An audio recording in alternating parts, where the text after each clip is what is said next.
Hey, welcome back to Cultivate Talks. This is the second rant, or maybe I'll go out of order. Probably the second rant that I'm going to put on my YouTube channel here. Coming to you live from Cultivate Costa Rica, 15 minutes east of Tamarindo, Costa Rica, in Guanacaste. I was jokingly called the last one talks under a mango tree. We're under a banana today. That's what's behind me. So forgive the inconsistency, but at least we got a fruit tree in the background. So let's start by giving a couple of updates going on at the center. We've got the floor, the indoor-outdoor floor in full effect right now. So after a lot of back and forth about where to potentially put a wall, could we roof it off without removing trees, we've decided we're gonna have this very big, long outdoor training space. It's about 30 meters by 12 meters. So if you're familiar with a basketball court, a standard regulation basketball court, it's a tiny bit narrower and a little bit longer than a regulation size basketball court.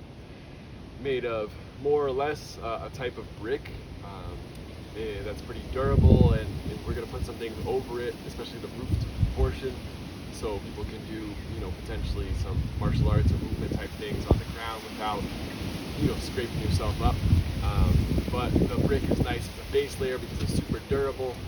It's pretty. We're not gonna have to worry about it. So we can always have crash pads or kind of like tatami style, modern tatami, right? Because the Japanese rush pass is not what a typical jiu-jitsu studio is actually using, but modern style.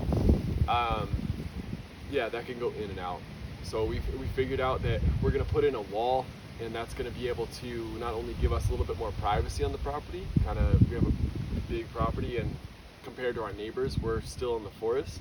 We're the last property that hasn't fully cleared the lot of trees, and we're backed up to a lot of forest. I think some of it's protected, some of it is just people, house horses on their land and things like that. I have to be a little bit more clear, asking around, well, what's back there, and will someone bother me on my hikes back there?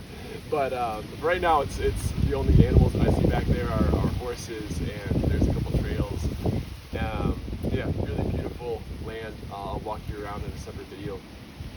But the floor, we figured out where to put the wall. It's going to be a relatively tall wall, so we can still do martial arts applications. Weapons is probably the thing we need the most height for. And I might bump it up, another foot, another third of a meter, just to, in case we wanted a basketball hoop there at any given time. Although that's not really the focus, and that would be going up and coming down because we have kind of a different work focus here. So we're putting in the concrete right now, putting in the border, putting in the wire frame of that floor, and it's really beautiful to see that start to take shape. And we managed to do it without taking down trees, which was the big, it just kind of hurts your heart to think about taking down trees. So the only tree that we would have had to take down actually fell. It fell 2 times, so it fell once and then it fell again. And it was kind of like a nice little message of, hey, take your space, I'm not gonna be here. And so there's just had to raise, a meter or two of the tree that was left over. And then from there, there's one more tree that's kind of in the middle, kind of dividing the outdoor floor space. And that we're just making a little cubby hole around. And so it still provides shade. We still have a couple of those spots where we're gonna work around the tree because the shade is really nice. And then there's a part with no trees that we're gonna roof. And so we're gonna choose that space because it has no trees. We're not doing any extra damage to the environment. And we do realistically want a roof for certain events and certain types of practices. So really excited that that's underway. After that, the main thing that I want to have ready before we start running real events in November is going to be an extra dormitory style cabin. And so we have the roof, the frame for that already. Just have to build kind of a deck and a couple of rooms inside that. And then I have some folks coming by this week to talk about putting a compostable toilet outside and maybe another outdoor shower that it has some privacy on the property. I think that's really the updates. We had a little event that was wonderful with just a couple folks down here, private. I'm not doing anything again public or open to the public until November. But it's wonderful to wake up in that rhythm, do some morning qigong, really hone in on specific movements, frames of mind, find some stillness throughout the day, and just watch what happens when you get a group down here, how people kind of resonate with each other, how the conversations, everybody has kind of their own ingredients to bring to the pot of our own cultivation, of our own internal practice and our external work in the world. And it's really cool to be able to connect those dots with some people that I've known in the past.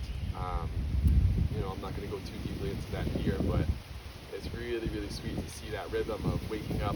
For example, this might be another, this is kind of a template, I would say, for somebody else's mini retreat if they were to come down here, especially in the off season. I'm thinking more about mini retreats and residential learning. So somebody just come down, take a week, take a month, maybe even longer, whatever you want to do, somewhere in between, totally fine, and learn something, be in practice, receive treatment. And so what was the rhythm of this retreat? Wake up, sunrise qigong, about 6 a.m. We went to 6:30 to 7 in the morning, ate some breakfast together here in the outdoor kitchen, and then after breakfast took a little breather, came back for acupuncture, cupping, and moxibustion therapy, and then moved into some movement sessions individually tailored for the group that was here. And so the rest of the day free. These folks were co-working. The rest of the day visited some coffee shops, which we're lucky to be on 1.3 acres. I don't think you can hear it from the microphone, but we've got some howler monkeys in the background. We are definitely in the woods, a kilometer from the nearest main road, which is still unpaved. But yet 15 minutes away, we have full infrastructure, full civilization. One of the more popular cities in Costa Rica, especially beach cities, I should say, in Costa Rica, and Tamarindo, if you pronounce it a little more English. And so that's kind of roughly a flow. Is if you were to come down here, that's one option. I would say if people weren't working as much, I might add a meditation session to that in the evening, or maybe some group excursions or something like that to make sure people are getting out and experiencing nature. So that's the more of like private, individualized, like kind of partial retreat setup that we're working with here. And so it's really exciting to see that take shape and to see how kind of easy and natural that actually was, especially on a small scale.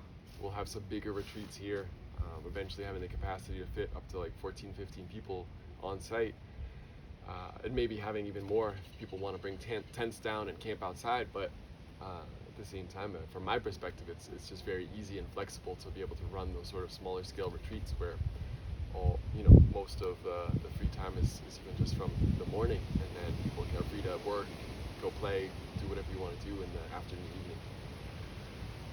So what are we going to talk about today as far as a little rant, a little content, a little narrative? We're going to talk about professionalism in alternative medicine. And like I said in the last video, I don't view traditional Chinese medicine as alternative medicine because our textbooks, our practitioners, historically speaking, traditional Chinese medicine did not evolve to be an alternative. It evolved as medicine. And so why were we using herbs as medicine? It wasn't because we didn't want to take pharmaceuticals 1,000 years ago. It's because there were none, and the herbs were exactly the pharmaceuticals. Still to this day, the vast majority of pharmaceuticals are still derived from plant products. They're taken out of context, they're synthesized perhaps, and no longer rely on the actual plant source, but the vast majority are still from plants, from fungi, from sort of living organisms. And that's something that we forget a lot. That doesn't mean pharmaceuticals are like, yay, the way to go. But just to say, like, plants are powerful. They make the medicine. And if you really know how to harness them, you can really make a huge difference in people's lives as a doctor or as a healer. So what is professionalism within traditional Chinese medicine? We'll start there. I think it goes without saying, like, we have a push and pull. We have a little bit of a discussion in our Chinese medicine community in the US of, do we really need the full 4 years of school? Mostly having that conversation because of the amount of financial cost to the learner compared to potential future gains. But truth be told, I think it actually sets us up in a way that a lot of other countries where there isn't as strict of a requirement, an hourly requirement, it sets us up to be way more professional and to have way more background. You spend the first 2 years of school, going to school full time, really just changing your mindset on what is medicine and how does the body function in balance. And it changes from kind of like numbers on a page to something more lived and organic, where we're not only seeing symptoms, we're seeing patterns. All of our patterns are cycles of yin and yang and hot and cold and wet and dry, above and below, too much in some place to a point where the river is stagnating, the river of energy is stagnating, and too little where there is no flow because there's no more water in that river. And so we're always looking at these things also in a dynamic process, and to be able to have that mindset of looking at things in a dynamic process is something that I think people who don't do the full Chinese medicine school or have not been brought up, this is the other thing too, have not been brought up in, for example, a Chinese cultural context, and that could be having roots in East Asia, because this worldview is not wholeheartedly unique to China. You know, you see a much different worldview in comparison to Europe and the United States that would be much more similar between China, perhaps obviously, and Japan and Korea and even, you know, Southeast Asia. Like Vietnam has its own system of medicine, but also has a lot of back and forth with Chinese medicine as well. And so having that time to kind of reorganize your mind, I think, is really necessary for the Western learner. So yeah, okay, a degree is great. But the reason why I'm making this video really is more because people often ask me, like, is the degree necessary? You know, I can't afford school for this. I still want to learn it. Sometimes that's for semi-professional purposes. I want to do this as a side hustle. I want to, you know, make a little bit of my living helping people, which is a wonderful goal. I mean, we all want to help people and relieve others' suffering. And then we also have a group that is like, I just want to learn, not as a professional, but I just want to know it enough to be able to help myself, help my family, and really like authentically embody the medicine. And people are always asking for resources and books and things like that, and the truth be told, you can't really get the worldview shift that you're supposed to get. So if you want to really use traditional Chinese medicine, you can't get that from a book. You can't get that from reading something or watching a video or even a series of videos. And I'll tell you a couple reasons why. So when you look at traditional Chinese medicine education, like, what are the elements of it? Let's start with just the hours, right? I'd have to pull it up to be exact, but our program, if you wanted to get certified in not just the rest of the United States, but also in California, which is slightly more restrictive and requires slightly more hours, you're clocking about 4,000 hours of formal education. And that's including the last, 25% of your education, 25 to 35% of your education is in a clinical setting where you are making your own decisions with supervision, so that you are in kind of a mentorship model of learning. And so let's just look at the hours alone. If you wanted to get that many hours of learning, it's like, people want to learn at home. I understand you have a job, you have a family, you have other things to do. But if you want to get that many hours at home, you need to, for a year, and this doesn't make sense, it doesn't add up, right? Because you can't really squish these things and condense timelines like this. But theoretically, if you want to get that many hours, you need to be studying full-time, 15 hours a day, actively learning, not including meals, not including taking out the dog, not including, waking up or whatever else you do, 15 hours a day. So that'd be 5 hours a day full-time for 3 years. And if you're saying like, okay, well, maybe I could spend like 2.5 hours a day, that's at least that's at least 6 years. And let's say, okay, well, I'm not going to spend like literally 7 days a week. I'll take a vacation here and there, and I'll take weekends off. And then that bumps it up to 8, 9, depending on how generously you take vacations, 8, 9, or 10 years of learning if you're spending a couple hours a day as if you were taking like a normal graduate program, because a lot of master's programs, that's the time commitment that you have. And so a lot of people want to like kind of feel like, I want to know Chinese medicine, but I think, and I don't want to discourage people at all, but I think you really have to start looking at the hours that you want to put into it. If you want, it's medicine. It comes down to like, it is full medicine. It's not alternative medicine. It's not a medicine that is designed to only help you learn a couple things. It is full medicine. And coupled with the fact that, again, if you were to take 10 years out of your life to be spending a couple hours a day learning traditional Chinese medicine, for example, self-studying, just taking courses, like 10 years. If it's your jam, I think you have to love it if you want to do that, because that's like a lot of discipline for a long time, and a lot of life changes, of course, happen in 10 years. Okay, so the last, 2.5, 3 years, you should be in like a mentorship situation. Somebody needs to take you under their wing and kind of explain some of these concepts to you, give you a little bit of a head start, so you're not just kind of winging it out there. And, that's the second point I'll say is what makes somebody a professional. First one, time spent. Second one, time spent on education. Second one is mentorship, the education model. You have to have people that take an interest in you as a learner. And you have to have community, which we say number 3. You have to have community to bounce ideas off of. There are so many times where I'm just stuck on a patient, I don't know what to do, and I just ask a friend, because you spend that much time learning with somebody, you spend 4,000 hours in the same classroom with somebody, you get to know them quite well, maybe more than you want to.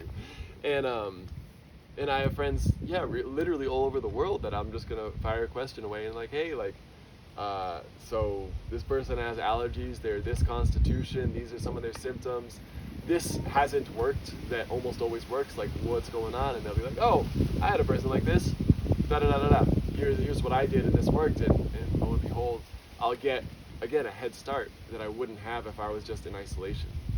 This is a heavily community-oriented style of learning, style of being.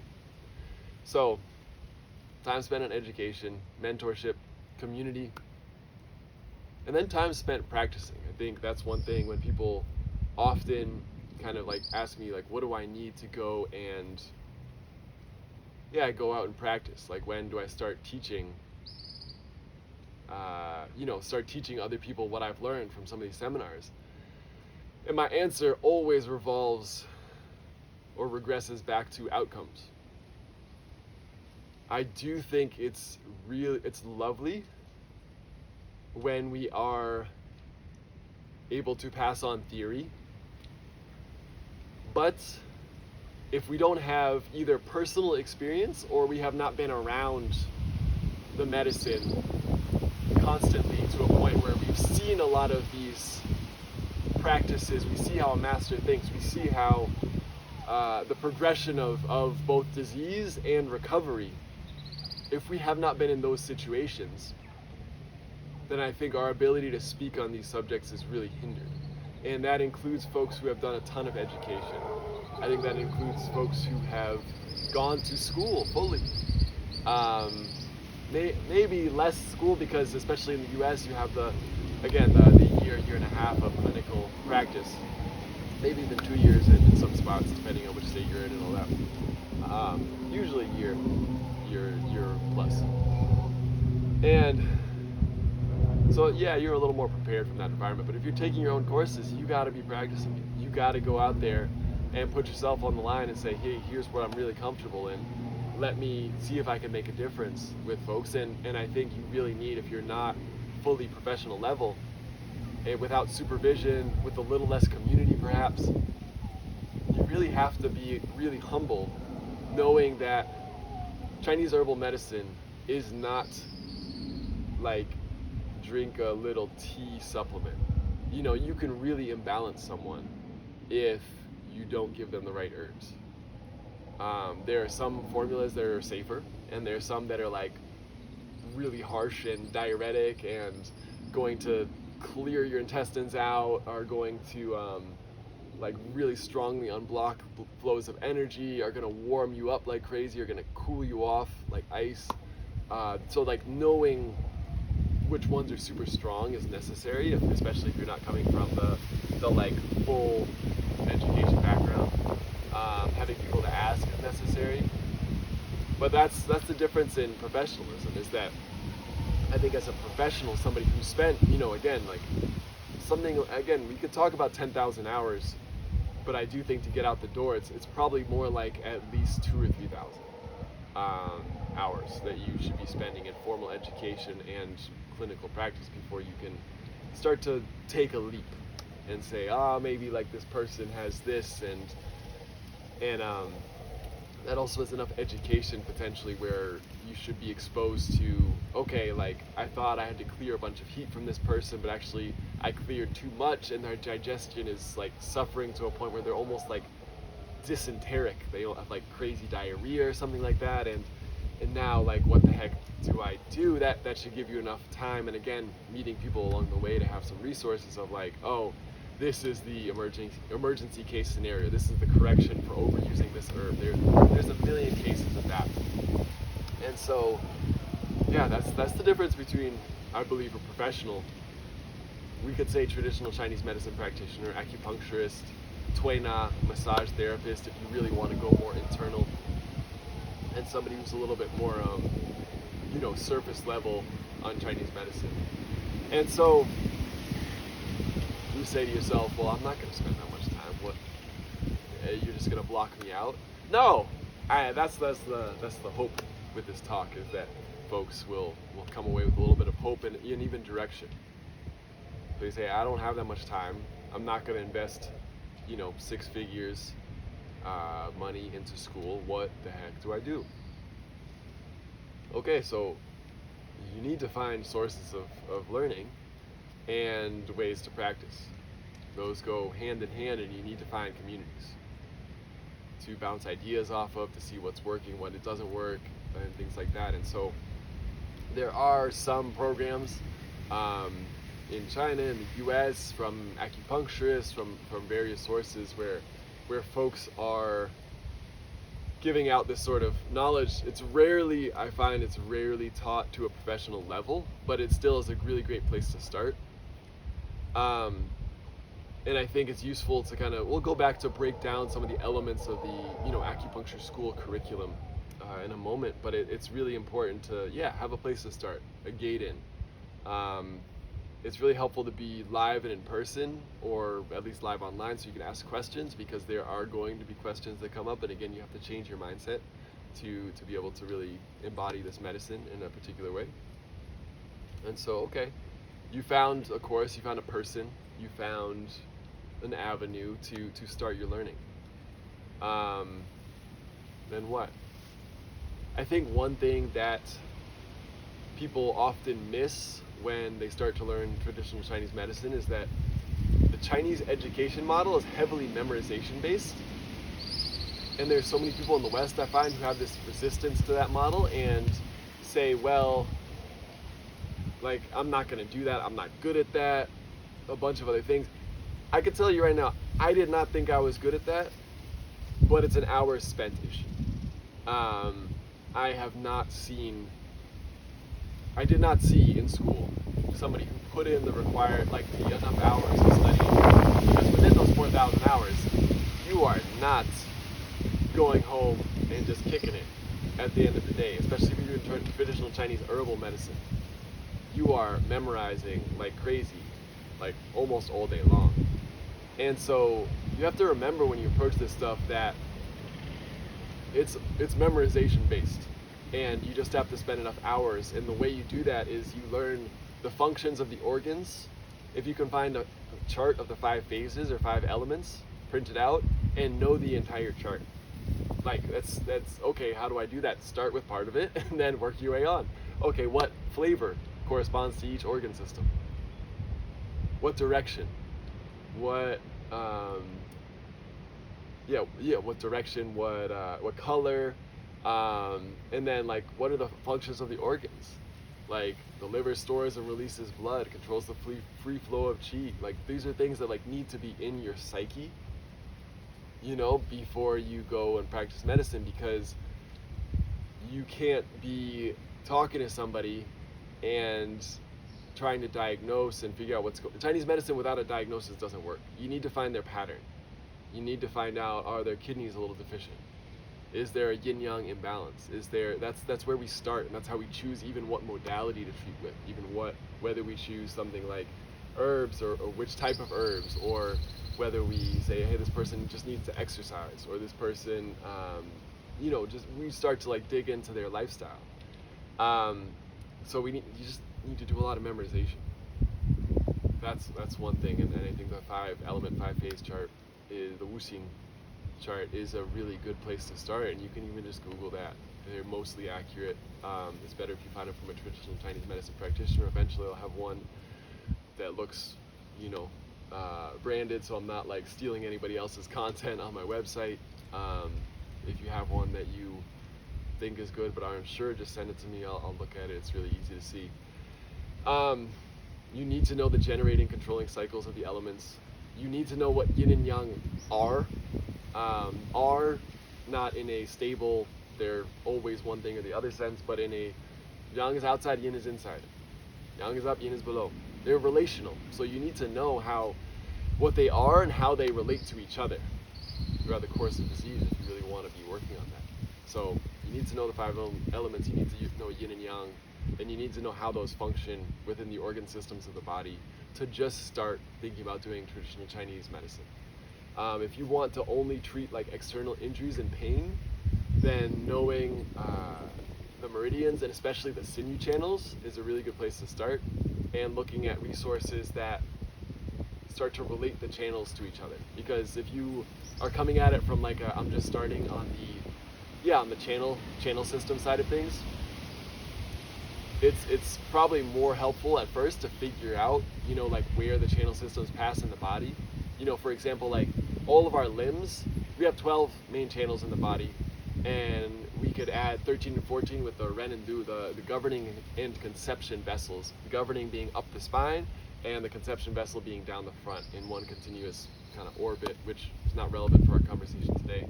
But those would be the 2 extra vessels that are often grouped with the primary channels. And then we have, on each limb, we have 3 yin channels and 3 yang. Yang is basically where sunlight hits an animal on all fours. So the backs of the legs, the sides of the legs, the backs of the arms, the sides of the arms, the back of the head, top of the head even.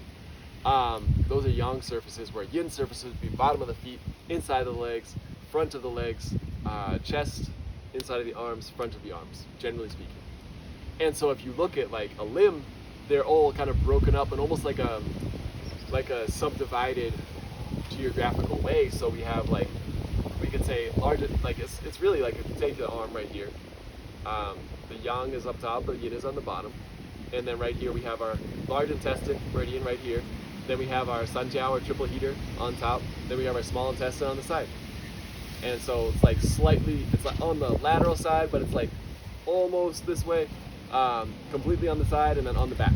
Those are the yang surfaces. Then if you look at this way, we have our bottom, our bottom inside, which is our heart. Then we have our pericardium, which is like fully medial, fully inside. And then our, just in the front right here, we have our lung channel. And so boom, all of a sudden, you start to divide the body up into these kind of like cutouts that are a useful tool where if you were to go and do like massage, for example, or body work or something like that. And that's a really useful way to start, is to just know where these channels run. Because then starting to learn like the yin-yang pairings of the channels. So that would be like lung and large intestine are yin-yang pair, pericardium and the sanjiao, or triple heater, the heart and the small intestine, the bladder and the kidney, the liver and the gallbladder, and then what did I miss? The stomach and the spleen. Meridian channels are all yin-yang pairs. So you can start to explore that they always are going to have a relationship. And you can see this musculoskeletally, you know, to move away from internal medicine for a second, which is like, if I have a adductor, something on the inside of my hip problem, then something on the outside of my hip might have a problem as well. Or for example, I see a lot of folks who have like groin injuries and they're really overdeveloped on like the lateral side of like the IT band or the lateral glute, and so of course they're already like kind of biased towards extending through the adductors in a way that they're not, the balance isn't there within the muscle groups and within the channels. And so you can look at that from a coaching perspective. It's very prevalent in strength and conditioning and personal training to understand that if you train a bunch of the front, you should be training the back too, or else you might run into problems. Or training front side, not front side.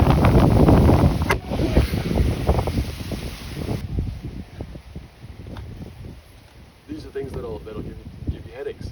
So that's just another way of understanding yin and yang and balance. And then you might want to understand the 6 levels. So that'd be Tai Yang, Xiao Yang, Yang Ming,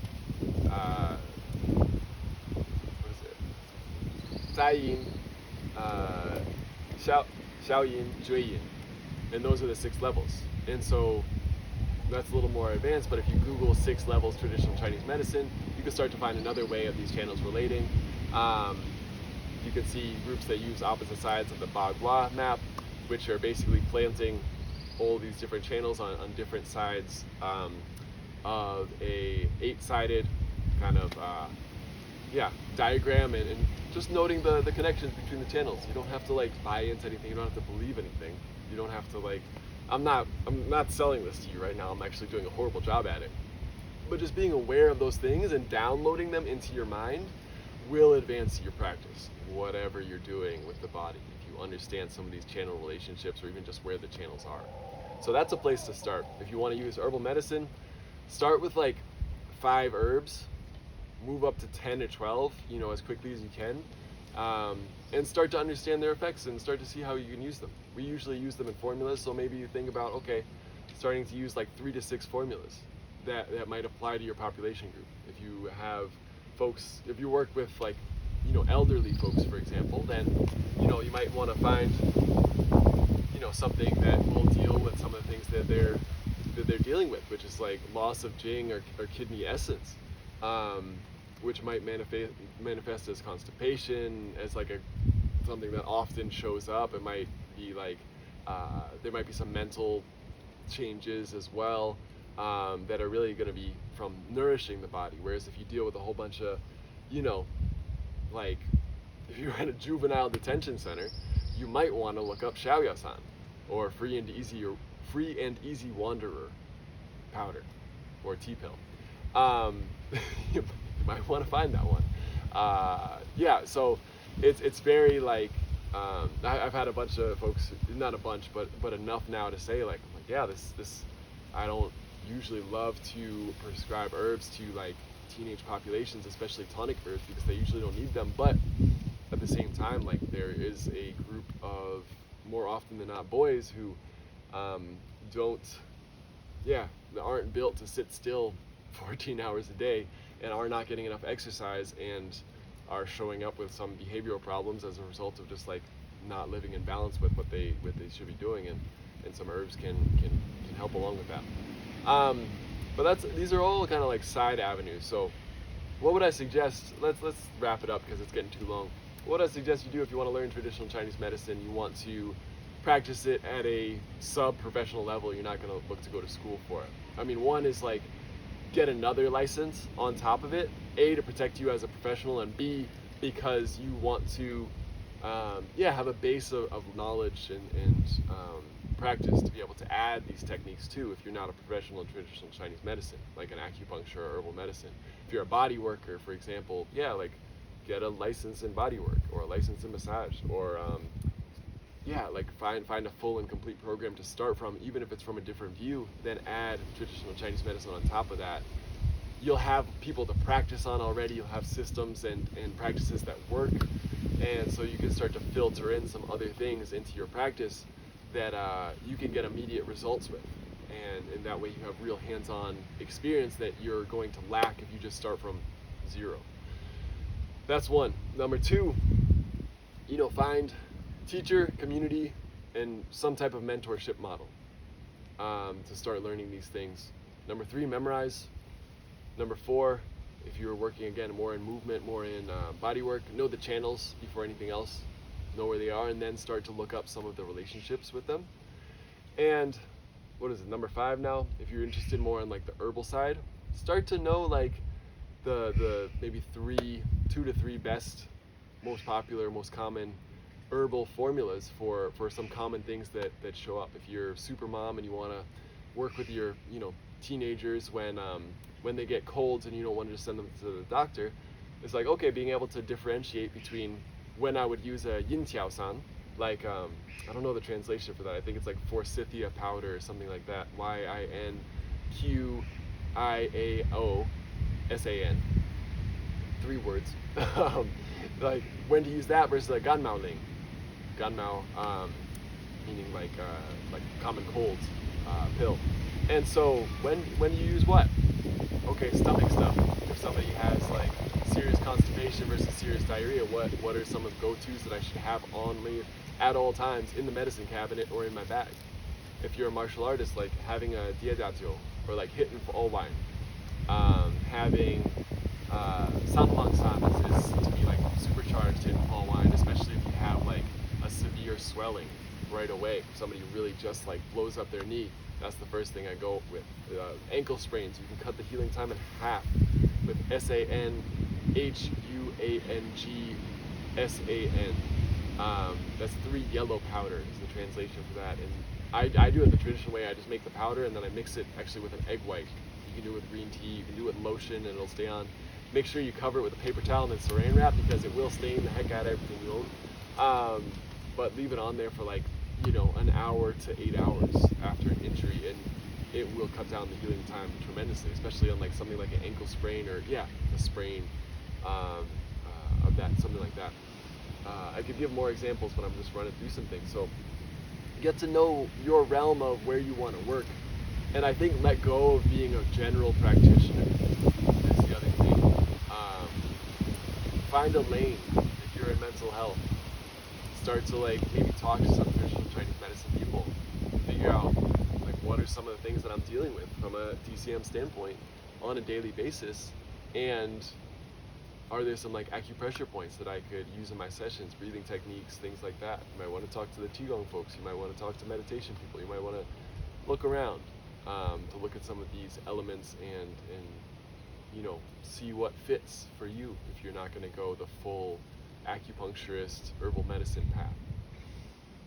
I think that's really what I wanted to say with this one, is to demonstrate some differences in the level of professionalism, and to say also that if you are in another healing tradition and you want to call yourself a healer, I do think you want to be looking to raise your standard to a real medical level. That's the last thing I'll say, is that it does.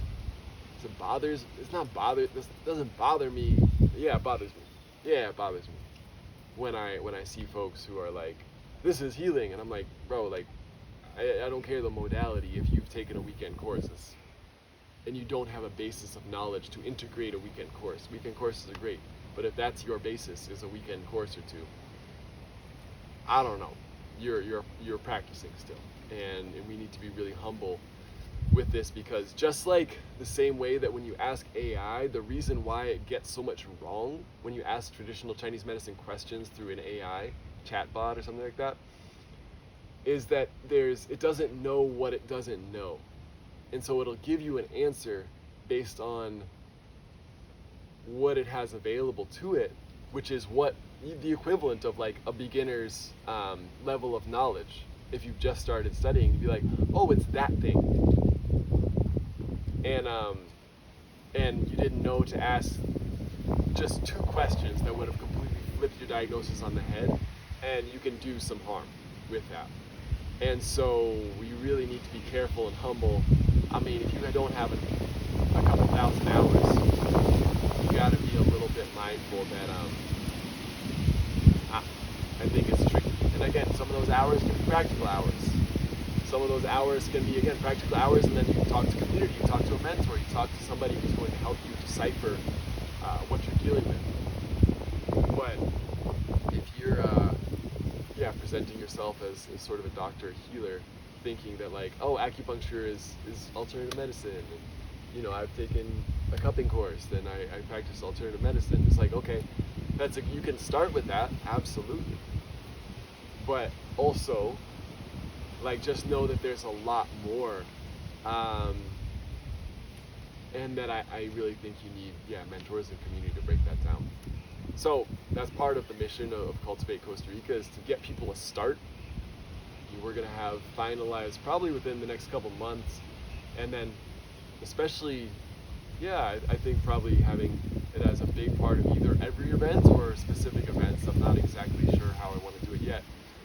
Is we're going to have like a real traditional Chinese medicine curriculum that, you know, there might be some level of memorization beforehand, but when you come here spending, you know, a couple sets of 5 days, maybe it's 3 5-day cycles, 4 5-day cycles throughout the year, being able to like actually come back with these are some very practical things that I can do to like actually help people and start to gain real world experience and start to shift my mind of how I'm going to get here. And by here I mean being like a real, like even sub-professional doctor. And so why would that be different than just like what I was saying of you know, having a couple hours and being a little bit fraudulent? The idea is the community, the mentorship, the ability to come down and be in community with a bunch of other people learning the same thing and have a cohort. This is why it's like, okay, you can come down and learn one-on-one, and that's wonderful and that's great, but also having like a community access point and a cohort of asking questions, because that's how you learn. And so really opening that door, and that's going to be a future series on this YouTube channel as well. So ask me a question if you have a health-related question of how does traditional Chinese medicine view, for example, next week we'll talk about hair loss, and like especially early pattern male balding.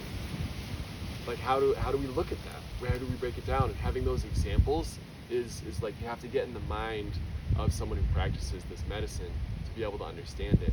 And that's, as much as our healing techniques are so incredible and so powerful, it's the process at which we arrive at those conclusions that is the most important and most powerful. And so, that'll be available on my website in the near future. The website should be done in the next couple of weeks, and you'll be able to have a preview of that. But again, I'm presenting all the elements because I don't want you to be pushed towards mine if I'm not your teacher.